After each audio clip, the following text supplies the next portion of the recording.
Assalamualaikum. Welcome to the Teachers E-Symposium by Oxford University Press. Thank you so very much for finding time and joining us. Today we are here to discuss the assessment changes, the paradigm changes that have come about, the shift that has come about in assessments. This happened in O levels a couple of years back, but now it is more sort of relatable because of the unprecedented time that we are here, because of course, the COVID, the pandemic that has completely engulfed the world and changed the way we think, work, and carry on with our daily lives. It's completely brought about 180 degrees, and one of the things that has been impacted, of course, assessments. So today we're going to talk about the paradigm shifts that have been happening, and now that it is to be correlated with COVID also, and because of the online engagement that is now has ensued as far as student-teacher interaction is concerned. So, Assalamu alaikum once again. My name is Shazia Asad, and welcome. So today's session outcome, as I've told you earlier, is about the paradigm shift in assessments and the changes that have been made prior to the COVID that happened a couple of years back, and it's been gradually, sort of upgraded and is being upgraded. But of course, it's now shifting sands. We are right now in a situation where it is the new normal is not what was normal before. So we will talk, and I'll take questions from you regarding that towards the end of the session.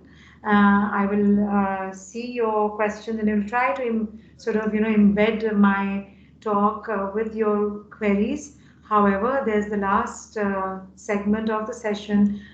We will discuss and have an interactive chat with you regarding the paradigm shift in assessment.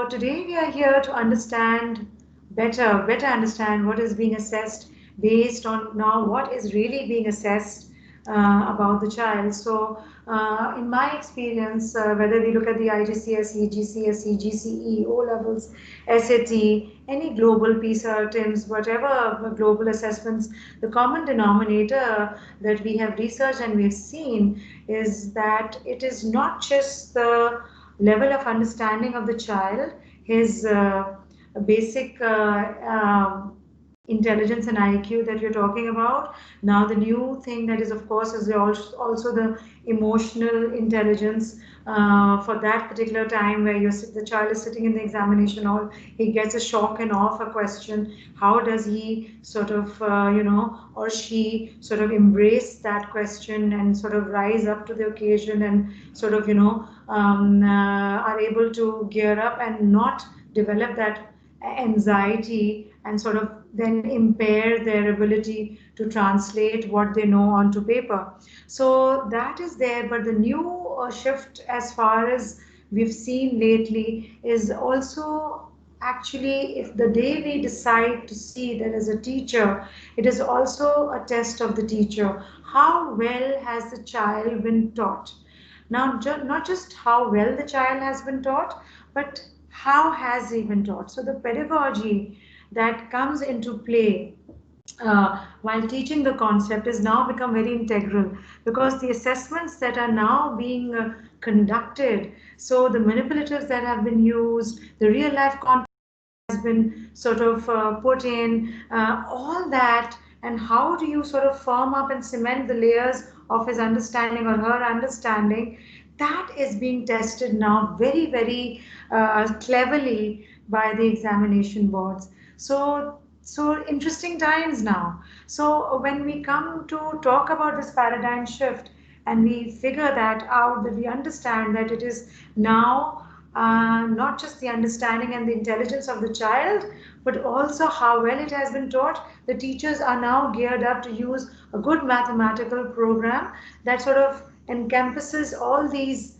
philosophies and then moves ahead and progresses through the to the learning experience. So assessment has now become a part of the learning experience, and the high stake exams that happen towards the end of the cycle of the child's learning, the mid stakes and in the middle, all the examinations that are taking place, how do you use them for the development of the child's capability becomes really, really interesting. So if you look at the assessment objectives, of course, I mean, the assessments have to be positive in the sense that the child has to be really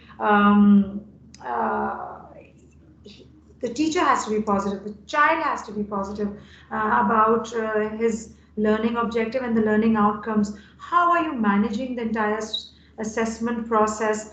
Is it usefully being used? The input that you give, the experience that the child goes through while taking the exams, how are you blending all of that in? Is the assessment valid?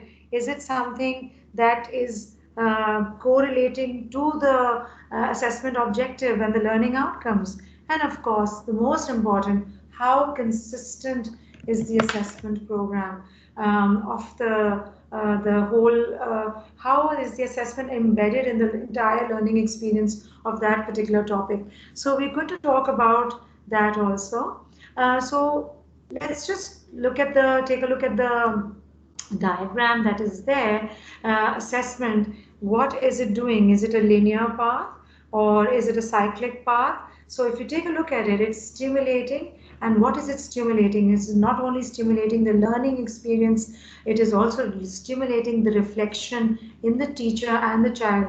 So that the analytics that you gather, the data that you collect after the assessment, how is that stimulating the reflective aspect in a teacher's teaching and the student's learning? How is he being diagnostic, and the teacher also being diagnostic about the learning outcome? What is the level that the child has come to, the class has come to, moving forward or back and again? How are you moving on and progressing through the assessment? So assessment can become an amazing tool for to sort of conduct your lessons. The way you progress through a unit or a chapter or a strand, how are you weaving your way through? That is an amazing if you inculcate that, it becomes an amazing experience. It also not only stimulates and allows and encourages the self-reflective aspect. It also reflects the collaborative thinking also. I mean, you could make it into a collaborative assessment where you could say that, okay, this is your assignment, this is what you did, the feedback that you give, and even have peer checking and peer learning. And that also sort of stimulates the entire, and it activates the entire cyclic circle, which is of learning, thinking, diagnosing, and then moving on. So all this, if you make it into a collaborative and a cyclic experience, it develops the application and it develops the critical thinking. So when we talk about the 4Cs, the 21st century skills, and we talk about the way the children are thinking, this can be inculcated through assessments. So let's move on and see how we can do that. So first of all, let's talk about problem solving in assessments. So when a child is sitting there and he looks at a question, and how do you compartmentalize his thought process to approach a particular question? So if you look at it, the first thing that he will do, or he or she will do, will be to sift through the data. So whatever information has been given, the sifting that happens, how is he sifting through the data? How is he prodding through the data? And then he is sort of, compartmentalizing that data and listing it down. Now, that's sifting through data. How is he putting information onto paper? Is it into a flow chart? Is it into a diagram? Or is it just, stating of facts? The literacy and the numeracy going hand in hand? How is he sort of, organizing and structuring that information? First of all, that's the first step. that you need to develop in the child.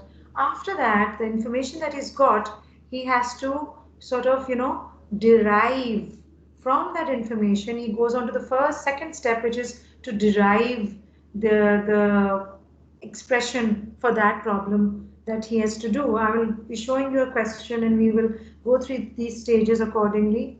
Once he's derived the expressions, then he forms the linear equation, formulation of equation. So if you're talking about, oh well, there's cost price, there's profit, and because there's profit, so then the derivation for the selling price would be that he has to add the cost price to the profit and then get the selling price out. So that's the derivation of the expression. And after that, he forms an equation that, oh, he sold as many X number of products. So those products, he got the total takings was this much. So he formulates the equation after that. Once he's formulated the equation, then he has to way through mathematical computation. So that's where his prior knowledge of basic mathematical computation comes in. If it is an algebraic equation, then the factorization and the simplification, what all is related to the mathematical computation, that's what comes in. So that's his learning part, which he has to remember and say, okay, these are the steps, this is the quadratic formula, I have to recall the quadratic formula, how do I plug it in, and then do the mathematical computation of that. So then he works out the mathematics behind it, which is generally very, very abstract. It's a learning component of the understanding of the child, which he does. And then once he's got the answer, how does he reason that answer to, maybe you might need to, once he gets the answer, how does he plug it back into the step 2, the expression? So maybe there's a correlation and an extension of that question whereby he has to plug it in and then further derive an answer. So these steps of sifting, deriving, formulating, sorting, and then working it out, and then plugging it back in, we'll just show it to you through one of the questions that are there in the question that we have lifted from our new syllabus series. As you can see that when he will be reading this question, he will be talking about Mr. Liu Feng and the Junwei running at the same speed. So the information here is sifting the information, speed is X. Then after 2 kilometers, so it's a 10 kilometer thing. So he can make a flow chart and say, oh, 10 kilometers, 2 kilometers is up to a speed of X kilometers per hour. But after that, he increases speed by 1 kilometers per hour, which means X plus 1.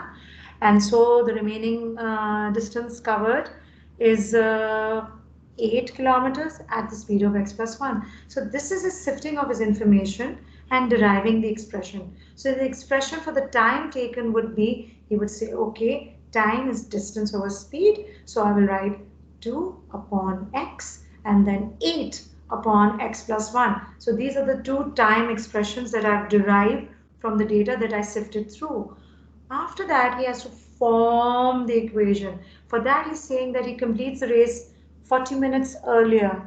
So one person is finishing the race 40 minutes earlier. That means that person comes in later, and the person who takes 40 minutes longer comes in first. So definitely you've got the 2 expressions, you have to minus them, making sure that the child understands that the person who's taking longer will come in first, the person who's taking less time comes in later. He has to also see that the 40 minutes has to be converted to hours because the speed is in kilometers per hour. So the components are hours.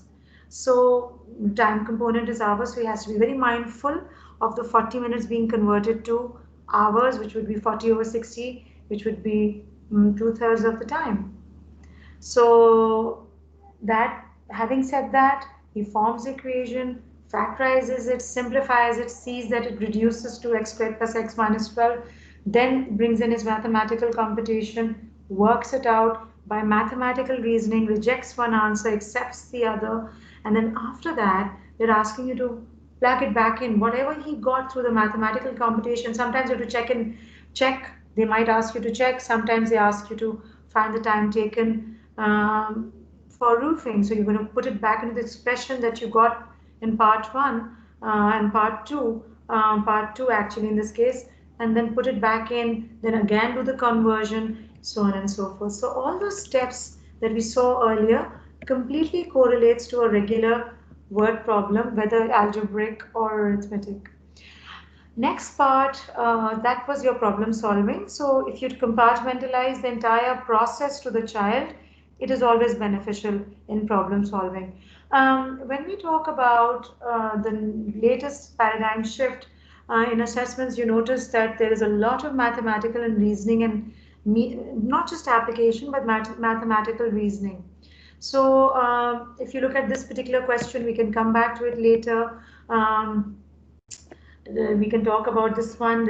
They are asking you as a collaborative assignment to figure out and reason out why are the theorems the way they are. Why is the angle of the center double to the angle at the circumference, or why the reflex angle half falls in the minor arc of the segment, or why would a cyclic quadrilateral opposite angles add up to 180.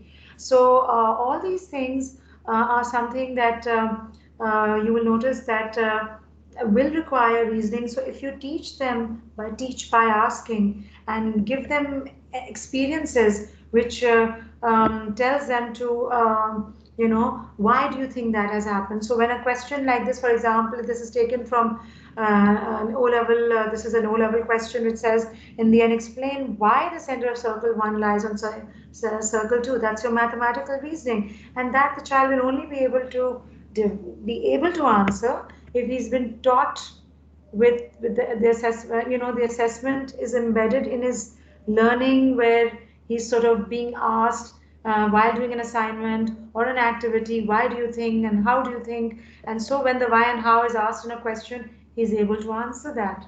So explain why the center of the circle 1 lies in circle 2. He will notice and apply the fact that the 73 degrees has become 146 degrees, and but visually he's going to say that but it can't be E. But he also knows that in the circle 2, that 146 would be the same throughout this arc, which is arc AEC. So wherever the arc AEC, on the arc AEC, the angle will always be 146. So he's not going to say that E is the center of circle 1. He's actually going to say that it is lying somewhere on arc AEC of circle 2, which would be the center of circle 1. So this level of application and mathematical reasoning will only come if he's taught, and the assessment prowess is only developed if you're teaching them teach by asking, collaborative assignments and activities where you're asking them, why do you think this has happened? Why do you think this theorem was developed? So when you do that, automatically when the reasoning comes in, you're able to do that.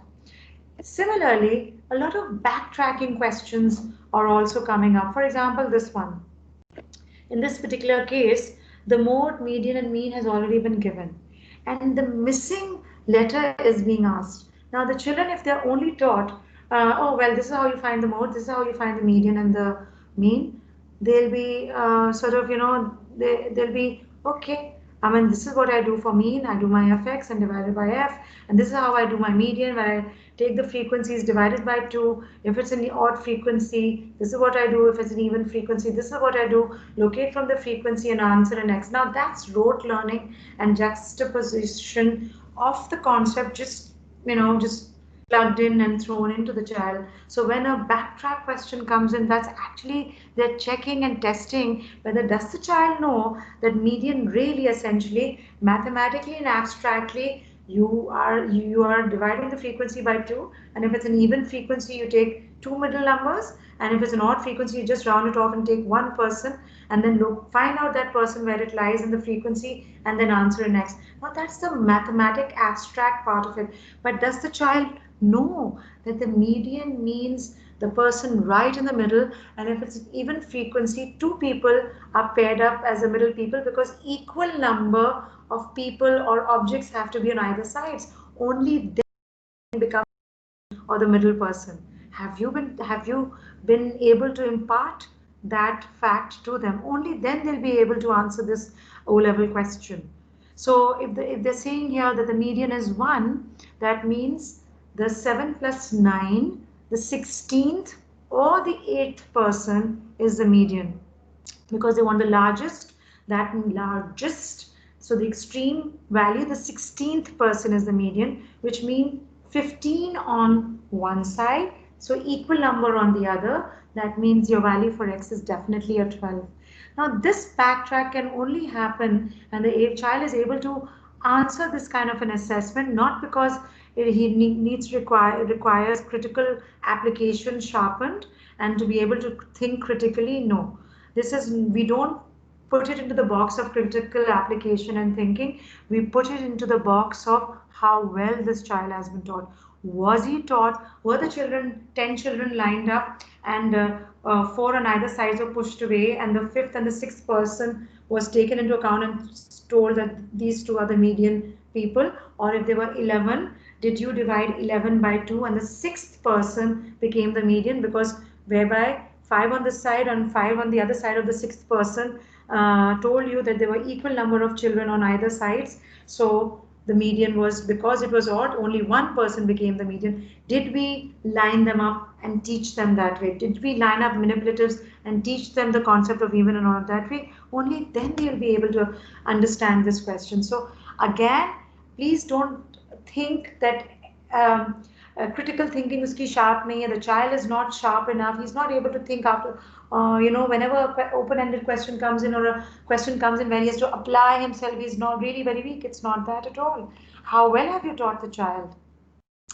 Similarly, we let's just skip the backtrack question. I think we've elaborated a lot more on that. Let's move on to the amalgamation of concept. Now, that is something also that is a part of assessments, which is in one particular question, you've got quite a few things coming in. For example, in a mensuration question, there might be rate attached to it, or the box whose volume you found out, they might ask you for the cost price of it after, or the selling price of it, or so the financial transaction would come in clubbed in with the volume and surface area mensuration concept. Ratios could come in, or similarity and commonality could come in, that you're creating similar such objects, and but you wanted them to be 1/8 of the size, so do you half the length, so similarity concept. So in one particular question, you notice that the children are supposed to borrow concepts from various strands of the learning. So if you take a look at the one that is on the screen right now for you, so you've got a question which is talking about a scatter diagram, and they're asking for the line of best fit. They're asking for Johnny smoked 25 cigarettes per day. What would his life expectancy be? So you're talking about reasoning, analytical skills. You're putting in coordinate geometry also, because they're asking for the gradient of the line and the y-intercept, and then a little bit of reasoning also. So as you can see, there's lots happening in this scatter diagram question. So are you giving them a enriched question whereby a lot of strands are plugged in together? So in his learning experience, are we exposing him on a daily basis to an amalgamated question? And it's not a shock and awe for him then in the examination. So this was the question. Now let's move on to the rote learning aspect. So just a very small example. We teach them standard scientific notation by saying, oh, well, it's multiplication, division. You can apply the indices concept of adding the powers or subtracting the powers and multiplying and dividing the numbers. But when it comes to two scientific notation expressions which have to be added or subtracted, you tell them that, you need to factorize the smaller power out and put the rest in, or the other alternate way, which is that the scientific notation, the 10 to the power of n, has to be made the same and adjusted. So are we doing that? Are we explaining them the abstract part of it, which is really important? But are we also explaining to them that they have to do rote learning of the steps is one thing, but how do we put it in the context of a story summon. So they look at a silent notation. If it's just a plus minus multiplication division, hallelujah. But when it comes to a word problem and they're like, first I have to remember how do I multiply, add, subtract, divide. But now I've got an added problem of what do I do first. So are you exposing them and making them more comfortable and telling them, hey, it's just a word problem. Think of it as a regular word problem. Make your flow chart or your diagram, again apply, sift through the data, decide what you have to do. Do you have to divide? Do we have to add, multiply, subtract? Treat it as a regular word problem where the sun, earth and moon or Mercury are all in a straight line. Do I add? Do I subtract, multiply and divide? And we move on to the remembering the concepts of the mathematical steps. So bring everything into context. This is a similar question that just not talks about the application, but it also talks about the investigative aspect of his learning. So as you can see, a farmer wishes to build a rectangular enclosure against a straight wall. And this is again an O-level question. He has 39 identical fence panels, um, each 1 meter long. So one arrangement is that it is using those 39 identical, this thing is that 70, meaning he's got 35 in lengthwise and then 2 on the sides. So automatically 35 plus 35, so he's used basically one length of 35 and then 2 by 2, so the remaining 4 on the sides, because there's a wall, so he just needs one length and 2 widths. So he's got that and it adds up to 39 and he's utilized that. So this arrangement is giving him the area of 70. Now they're asking you to record all your types till you get the largest area, and marks will be awarded for clear appropriate working. So he will use 35 and 2, and you can list and tell me in your comment box how many other arrangements that you can do with 39 and break it up into the number bond. So the number bond example kicks in, and I would like to see, and I have already started to see amazing answers and combinations whereby you come to different areas, and eventually the child will see that, oh, the particular answer arrangement gives me the maximum area. And I can already, teachers, see your answers, so we're all smart, mashallah. Another way of, as in continuation of rote learning, is with simple place value. I mean, you're in grade 7 or grade 8, and you're talking about place value, and you're arranging in ascending and descending order. But you notice here that the millions and the 400s and the 2000, you have to put an L, M, and S. You can make it into a word problem or a puzzle, or put flashcards in and then place that. So just bringing the play to the question.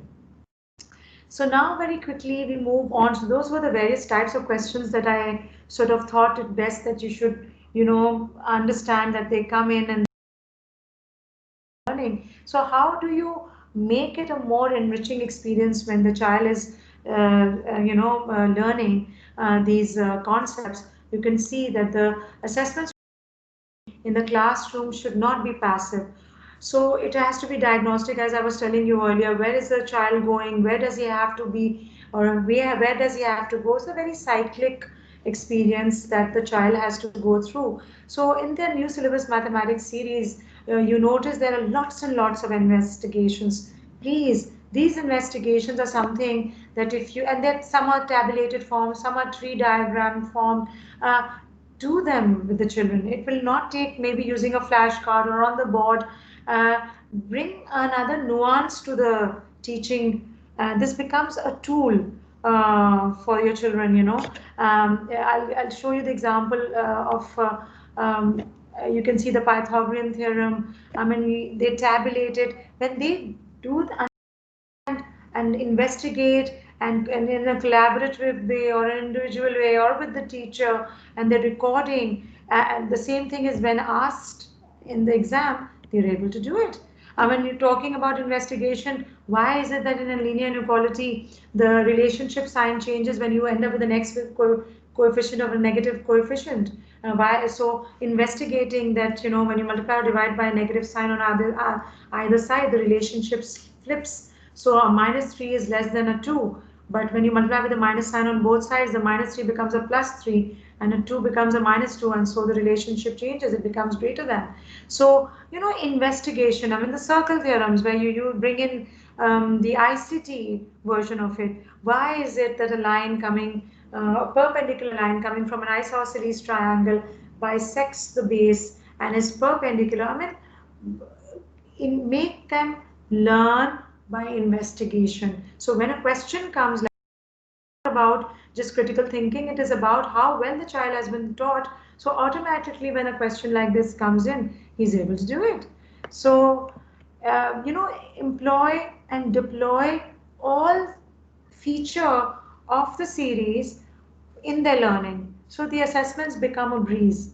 So I mean, here we're talking about locus. I mean, till it is not practically done, they will never learn it. So if you have, for example, the locus, I mean, if you bring in cutouts and you sort of show them the entire path, where the path would be, I mean, you will make them better understand it. I mean, you actually tether a goat to a pole and then show them the area of grass.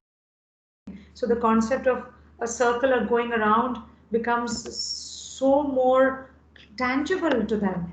So investigation, yes, very important. And then of course class discussion. So class discussions, I mean, we've got mathematical communication and support in terms of the questions that you can ask the children while they're doing an activity. And the interactive cross questioning of questions and answers is another tool of assessments. And it completely takes their understanding of that concept to the next level.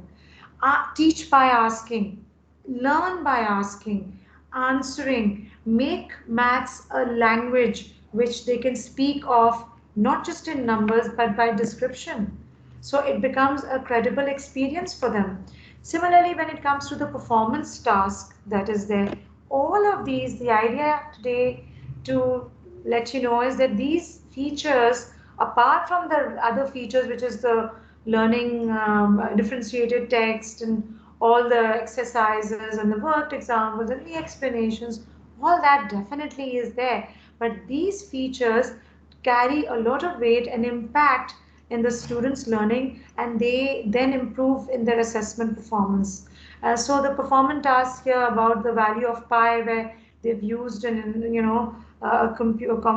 computers, and they've the 15 digit or the 17 digit, the value of pi. How are you sort of performing? I mean, the performance task also using computers and ICT becomes an enriching experience. Lastly, but not this thing, but not the least, is journal writing. How are you, for example, if you look at this very simple example, although they're like fully embedded with journal writing, they go out there, they experience a statue. I mean, they're talking about Merlions in Singapore. I mean, we can convert it to the Gulmohar tree in Karachi, or the any investigative task that they can go record, and then they can then just find out the various aspects of that particular object. In this case, they want the ratio of the surface areas of the various mullions, or the volume of the material used to construct it. I mean, you can swap it with any real life that is available in your area, and then they tabulate it. So, concluding this session today, and then inshallah, I will, as the questions come up, and they are coming up, I will take your questions and I'll answer them and try to best to answer it. And you can also help me answer the queries. More than welcome. But just to cap the assessment session of today's, assessment reinforces critical thinking, mathematical reasoning, application of concepts, recognizing and amalgamating or amalgamation of concepts, the weaving and the embedding of various strands. So the spiral curriculum becomes really very effective, and to be able to backtrack and solve a question. All of these are so critical. And for that, you need a good mathematics resource program, and your new syllabus mathematics with the workbook, the textbook, the teacher's guide, which has all the solved solutions step by step with helpful hints of the textbook questions, and then of course the workbook full solutions. That is a fourth component of the NSM, which is of the work solutions of each and every sum of the workbook. So all of this makes it a befitting, comprehensive series for our children and for our teachers to excel in the assessments that they have to take. So thank you for listening on to today's session, and now I'll take your questions.